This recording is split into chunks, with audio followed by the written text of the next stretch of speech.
তো আজকে যে মাছটি দিয়ে রেসিপিটি বানাবো সেটি কিন্তু সিলভার কাপ মাছ নয়, এটা হচ্ছে ব্রিগেড মাছ। প্রথমে যখন কিনতে গেছিলাম তখন আমিও এটাকে সিলভার মাছ বলেই ভুল করেছিলাম, কিন্তু তারপরে দোকানদার কাকু বললেন যে এটা হচ্ছে ব্রিগেড মাছ। তো এই মাছটা দিয়েই আজকে আর পেঁপে দিয়ে আলু দিয়ে একটা পাতলা ঝোলের রেসিপি আজকে আপনাদের জন্য শেয়ার করেছি। তো পুরো রেসিপিটি দেখবেন, অবশ্যই কমেন্টে জানাবেন যে কেমন লাগলো, আর সেই সঙ্গে কিন্তু লাইক, শেয়ার এবং সাবস্ক্রাইব করতে কিন্তু একেবারেই ভুলবেন না। তো এই যে আজকে যে মাছের রেসিপিটা করব, প্রথমে সেটার জন্য মাছটাতে আগে লবণ হলুদ মাখিয়ে নেব। তো মাছ যখন ভাজি তার আগে তো লবণ হলুদ মাখানো হয়, তার সাথে প্রথমেই কিন্তু একটু কাঁচা সর্ষের তেল মাখিয়ে দিলে মাছটা ফাটার সম্ভাবনাটা কম থাকে, সেই জন্য প্রথমে একটু কাঁচা সর্ষের তেল দিয়ে দিলাম। এবার দিচ্ছি পরিমাণ মতন লবণ। এতগুলি মাছ আজকে একসাথে রান্না করব না, তো একেবারে ভেজে রেখে দেবো, সেই জন্য একসাথেই সবগুলি নিয়েছি। এবার দেব অল্প পরিমাণ হলুদ গুঁড়ো।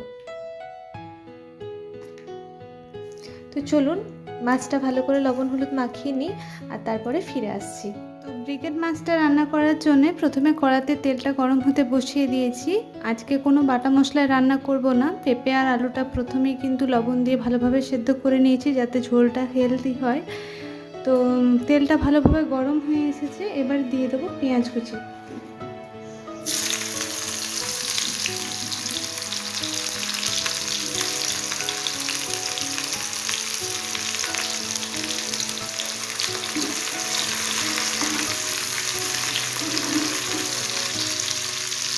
পেঁয়াজটা একটু ভালোভাবে ভেজে নিই। আর এই যে পেঁপে আর আলুটা এরকম লম্বা লম্বা করে কেটে সেদ্ধ করেছি নুন দিয়ে। পেঁয়াজটা প্রায় ভালো করে ভাজা হয়ে গেছে, এবার এর মধ্যে আদা আর কাঁচা লঙ্কা গ্রেট করে রেখেছি সেটা দিয়ে দেবো। একটু গ্যাসের ফ্লেমটা কম করে দেবেন, তাহলে কিন্তু ছিটকাতে পারে। এবার এর মধ্যে অল্প পরিমাণ জল দেব মশলাটা কষে নেবার জন্য।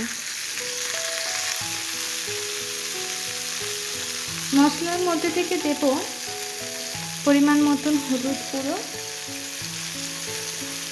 দিচ্ছি জিরের গুঁড়ো, আর দেব ধনের গুঁড়ো। ব্যাস, আর কিন্তু কোনো মশলা দিচ্ছি না।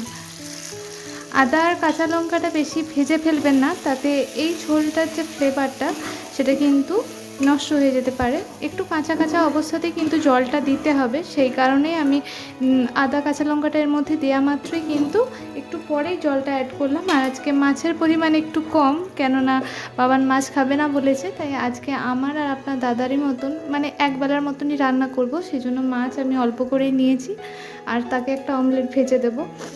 তো মশলাটা একটু কষানো হোক, চাপাটা খুলে দেখি কত দূর হলো। এই যে মশলাটার উপর থেকে তেল ছাড়তে শুরু হয়ে গেছে।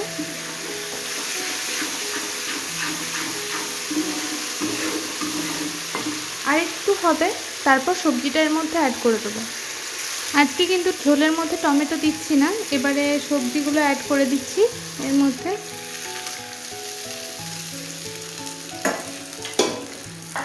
এবারে ঝোলটা ফুটে আসা পর্যন্ত অপেক্ষা করব।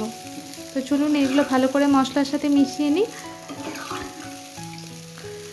পেঁপেটা একটু বেশি পরিমাণে দেবেন, তাহলে খেতেও ভালো হবে আর হেলদিও হবে। আলুটা স্কিপ করতে পারেন।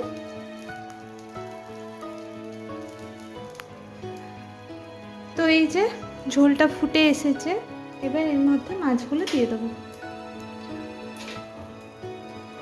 আর বাবান বলেছে যে মাছের পরিবর্তে সে আজকে অমলেট দিয়ে ঝোলটা খাবে, তো সেই জন্য তার অমলেটটাও এই পর্যায়ে দিয়ে দিচ্ছি।